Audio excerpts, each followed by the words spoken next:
हिलाल नकवी भी हमारे साथ कांग्रेस के प्रवक्ता और बीजेपी के प्रवक्ता संजय चौधरी जी जुड़ चुके हैं। हिलाल जी, मैं आपका रुख कर रही हूं, कांग्रेस पार्टी इसको कैसे देखती है? 1967 से पहले आप ध्यान में रख लीजिएगा कि इस देश में इस तरीके के चुनाव हुआ करते थे, और उसके बाद अब फिर अगर बीजेपी इस चीज की पहल कर रही है, प्रधानमंत्री पहल कर रहे हैं और इस पर चर्चा होनी चाहिए, विचार होना चाहिए कि वन नेशन वन इलेक्शन क्यों नहीं हो सकता है, तो कांग्रेस को इससे अगर ऐतराज है तो क्यों ऐतराज है सर? पहले भी इस देश में हुआ है ये। देखिए, 1967 से पहले जब चुनाव होते थे, एक साथ दोनों चुनाव हुआ करते थे, तो उसमें किसी तरह का कोई भी विधानसभा किसी भी तरह का कोई हमने कॉन्स्टिट्यूशन में परिवर्तन नहीं किया था। वो अब जो 1951 से शुरू हुआ था, एक साथ चुनाव हुए तो 1967 तक ही होते रहे। धीरे धीरे करके जैसे जैसे क्षेत्रीय दल आते चले गए, जैसे जैसे जो है वो डिफेक्शंस होते चले गए, टूटती चली गई, पार्टी टूट गई, इधर के उधर हो गए, अल्पमत में आ गई सरकारें, तो उसके बाद से फिर एक साथ दोनों चुनाव होना संभव नहीं रह गए।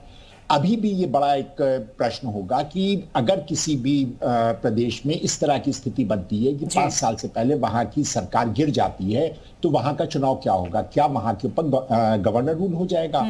अगर हम लगातार गवर्नर रूल लगाते चले जाएंगे तो क्या ये हमारा जो फेडरल स्ट्रक्चर है उसके आगे प्रश्न चिन्ह नहीं लगेगा?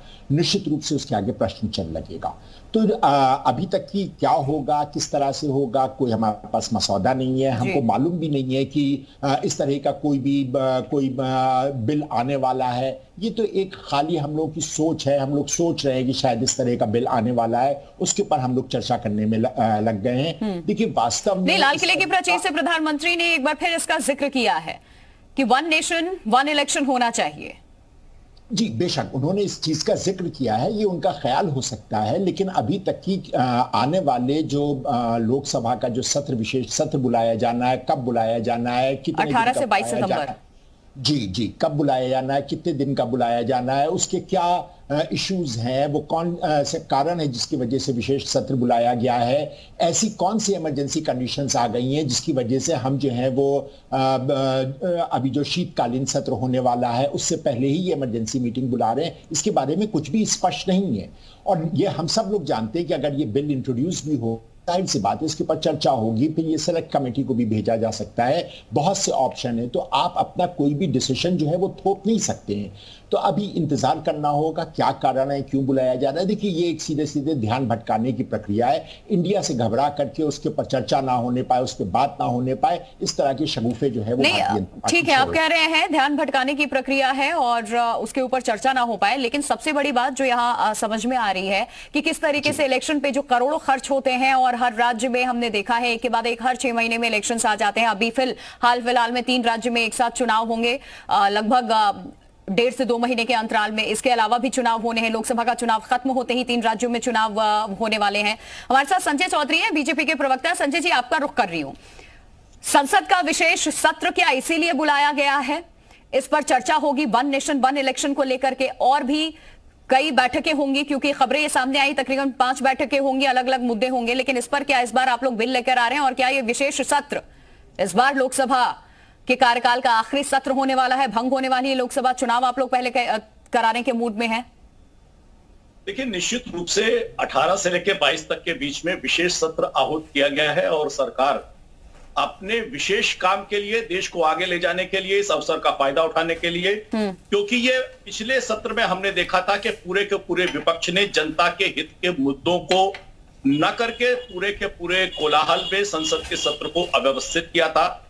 देश आज आगे जाने वाला है। प्रधानमंत्री जी ने कहा है कि विश्व की 5वीं अर्थव्यवस्था के साथ हम अब तीसरी अर्थव्यवस्था की तरफ जा रहे हैं। निश्चित रूप से कुछ सुधारों की आवश्यकता है, देश बेहतर तरीके से आगे बढ़े, इसलिए जो भी किया जाना आवश्यक होगा निश्चित रूप से इस विशेष सत्र में किया जाएगा।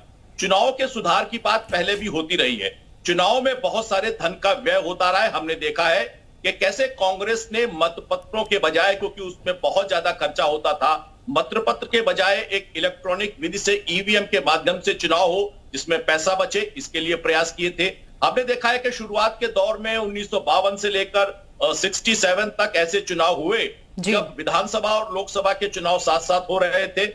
ऐसे के बाद जब सरकार कांग्रेस की उच्छृंखल हुई तो उसने धारा 356 का प्रयोग करके बहुत बड़ी मात्रा में सरकारों को अस्थिर किया। अस्थिरता के कारण चुनाव का शेड्यूल बदला और बदले शेड्यूल के कारण आज स्थिति ऐसी हो गई है कि हर 6 महीने में कहीं ना कहीं विधानसभा का चुनाव अलग अलग क्षेत्रों में होता है, उपचुनाव होते हैं, राज्यों के चुनाव होते हैं, तो क्यों ना इस देश की बेहतरी के लिए 5 साल में केवल एक बार चुनाव हो, और इसके लिए गंभीर प्रयास हुए हैं। नेशनल लॉ कमीशन इस पर आहूत हुआ और उस पर आपको जानकर आश्चर्य होगा कि समाजवादी पार्टी ने सहमति बताई नेशनल लॉ कमीशन में कि हम इस वन नेशन और वन इलेक्शन पर सहमत हैं।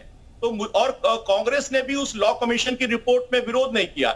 इसका एक और प्रयास हुआ कि स्टैंडिंग कमेटी ऑफ पार्लियामेंट में ने इस पर विचार किया और उसने भी सहमति जताई कि देश के संसाधनों का बेहतर इस्तेमाल के लिए हमें अपने धन के ठीक है सर, आप ये कह रहे हैं कि देश के संसाधनों का बेहतर इस्तेमाल होगा, खर्चा भी कम आएगा, हर 6 महीने में चुनाव की नौबत भी नहीं आएगी। लेकिन अगर ऐसी सिचुएशन होती है कि कहीं पे सरकार गिर गई, सरकार चल नहीं पाई, तो वैसे में क्या हर राज्य में गवर्नर रूल होगा, राष्ट्रपति शासन लग जाएगा? और अगर ऐसा होता है तो आपको क्या लगता नहीं है कि कहीं ना कहीं वो राज्य जिस गति से आगे बढ़ रहा है, सरकार उस राज्य को चला रही थी, विकास की रफ्तार वहां धीमी हो जाएगी?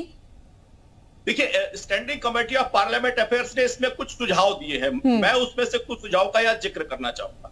उन्होंने यह स्पष्ट किया कि अगर ऐसी स्थिति आती है तो 2.5 साल पर ही चुनाव हो।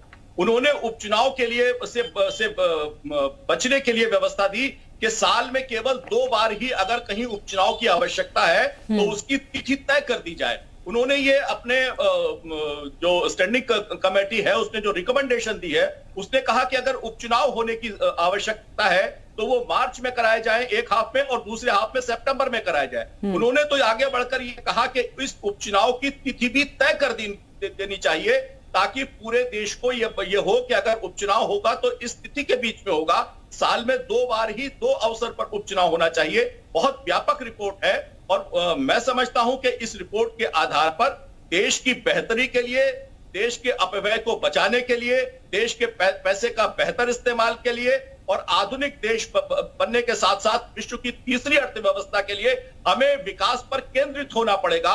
और विकास पर केंद्रित होने के लिए यह आवश्यक है कि समय समय पर होने वाले और इसका असर फिर राज्यसभा पर भी नहीं पड़ेगा क्या सर? राज्यसभा पर भी तो पड़ेगा इसका असर? नहीं, इसका असर राज्यसभा पर नहीं पड़ेगा, क्योंकि राज्यसभा तो एक ऐसी बॉडी है जो हमेशा काम करती रहती है। इसके जो राज्यसभा की जो स्ट्रेंथ है उसके 1/3 के चुनाव हर 2 साल पर होते हैं। राज्यसभा पर इस पर कोई असर नहीं पड़ने वाला।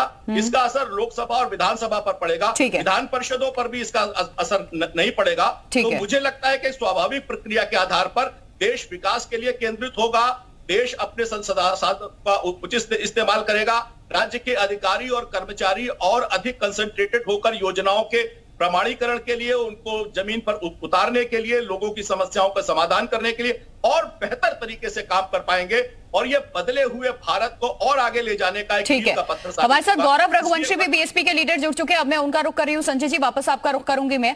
गौरव रघुवंशी जी, कैसे देखते हैं आप इसको, वन नेशन वन इलेक्शन को? इसके समर्थन में है, हालांकि कुछ नेताओं की तरफ से पहले ही आशंका जाहिर की गई थी, जिसमें पश्चिम बंगाल के मुख्यमंत्री थी ममता बनर्जी। उन्होंने कहा था कि बीजेपी वालों ने सारे हेलीकॉप्टर्स बुक कर लिए हैं, चुनाव इस बार पहले होगा। इसके अलावा नीतीश कुमार का भी ऐसा ही रिएक्शन सामने आया था। बहन कुमारी मायावती के तरफ से भी एक इस तरीके का कुछ ट्वीट किया गया था। हालांकि क्लियरली उन्होंने इस तरफ इंडिकेट नहीं किया, लेकिन दर्शाया था कि चुनाव को लेकर के हो सकता है कुछ इस तरीके की खबरें सामने आ जाए, चुनाव जल्दी हो सकते हैं। कैसे देखते हैं आप इसको? देखिए प्रिया जी, ये एक बहुत बृहद मुद्दा है। इस पर यहां पर बहस होने की जगह सर्वदलीय बैठक बुलाकर उसके नेताओं के साथ विचार विमर्श होना चाहिए। बीजेपी की सबसे बड़ी समस्या क्या है, बीजेपी कोई भी परिवर्तन करना चाहती है तो उसकी चौराहे चौराहे बहस शुरू करा देती है।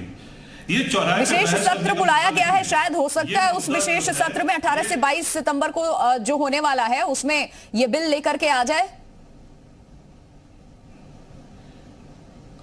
यही तो मैं कह रहा हूं प्रिया जी, इसके पूर्व में इनको सारे दलों के नेताओं के साथ मिलकर बैठकर एक विचार विमर्श करना चाहिए था कि ये क्या हम ये परिवर्तन लाने जा रहे हैं, ये देश हित में है। और मुझे नहीं लगता है कि अगर ये देश हित में रहेगा तो कोई भी दल इसका विरोध करेगा, चाहे कितना भी विरोधी दल क्यों ना हो भाजपा का। तो बीएसपी इसके समर्थन में, आपकी बातों से लग रहा है इसके प्लस पॉइंट्स क्या है, कैसे आप देख रहे हैं? क्योंकि आप जो कह रहे हैं कि देश हित में अगर फैसला लिया जाएगा तो आपको नहीं लगता, यानी कि बीएसपी को नहीं लगता कि कोई भी दल इसका विरोध करेगा। क्या प्लस पॉइंट बीएसपी को नजर आ रहे हैं इसके?